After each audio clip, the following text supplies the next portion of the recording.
Hello, everyone. I'm meteorologist Ted Keller. I did feel it necessary to produce a heads up weather for the Ozarks, and this would be for tomorrow, Thursday, this being recorded on Wednesday. And it's for the possibility of some severe thunderstorms. It's a low risk possibility, but it is covering all the risks. So when we talk about the severe thunderstorm risks, we talk about, of course, hail and damaging winds and also tornado. And there is a tornado threat with this. It's small, but again, worth mentioning. So the overall setup for tomorrow, this is the 6 p.m. forecast look here. We have a low pressure area between Des Moines and Davenport up there in eastern Iowa, and we have a really brisk southerly flow, as you can see by the animated arrows here. And of course, a cold front emanating from that low down into the Texas Panhandle. So that's the general setup for Thursday in the afternoon. Now, that setup is one of the things if I saw that, I would look at that and go, okay, there might be some severe weather in there, but I'd have to look at a lot more and go a lot deeper before I made that determination.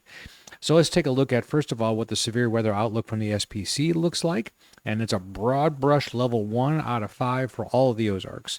So there's Springfield in the center of your screen. Pretty much one and done. Is there room to upgrade this? Yes. I waited until late enough in the day today to see if the afternoon update increased this. It did not. It may still, and I would suspect that if it did go up, it would go to a slight risk and would be a little bit more concentrated. Like, let's say, for instance, this area. Again, not a forecast, but based on some of the things I'm going to show you, that might be what ends up happening.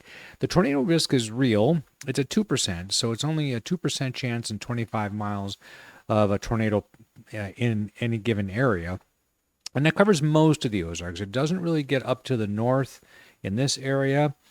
I'm looking at some model data and wondering if this area right here might be worthy of an upgrade later on. And also, actually, I think they did go far enough back. They probably need to or already did back that up to, let's say, Oklahoma City. It doesn't concern us here in the Ozarks, but there is a real tornado risk. Let's take a look at the CSU, Colorado State University, severe thunderstorm probability. It divides it into all three of those categories I just told you about, tornado, hail, and wind. And it does put actually a 5% tornado risk from just east of Springfield down to around Fort Smith. That's why I was saying maybe this area in eastern Oklahoma, northwest Arkansas might be under slightly more risk for a tornado. And that's very climatological, very typical actually in this type of setup. And then the hail risk is pretty much confined, or at least the large hail risk, the highest risk, southeast Oklahoma. Now, on the other hand, once these squall lines form, the wind risk is at least measurable in this area of yellow.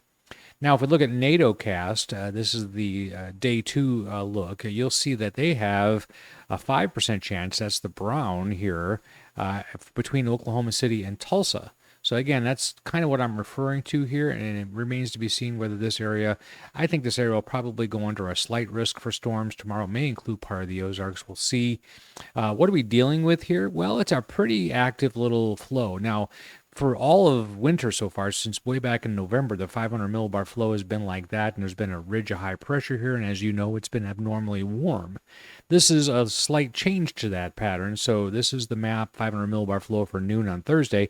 This is now a trough of low pressure, so a complete opposite of what we've been on average experiencing, and then these are little short waves. So little speed maximums, and you can see that clearly outlined by the darker red there. By the way, there's another little one back there. And but that will not produce severe weather for the Ozarks. But it may have a hand in putting some snow down across the Central Plains, by the way.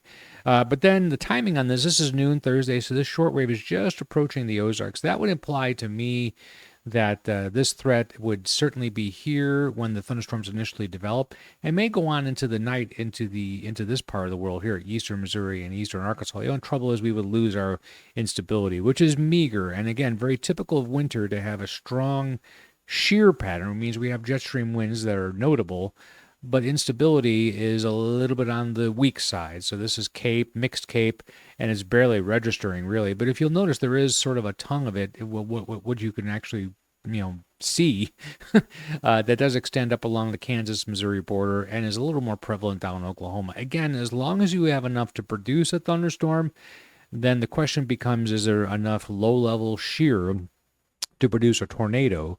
And I think the answer to that is, well, yeah, there's enough. Actually, if you take a look at the storm relative helicity in the lowest part of the atmosphere, not the lowest they measure, that would be 0 to 1 kilometer usually, but we're looking at 0 to 3 just to kind of give you a general idea. This is how favorable this environment will be for a supercell, which is a rotating thunderstorm. And it looks pretty good, actually, these values. Now, you can ignore all this up here because that's too cool and too stable, but these values down through here are notable. So that's something to look at.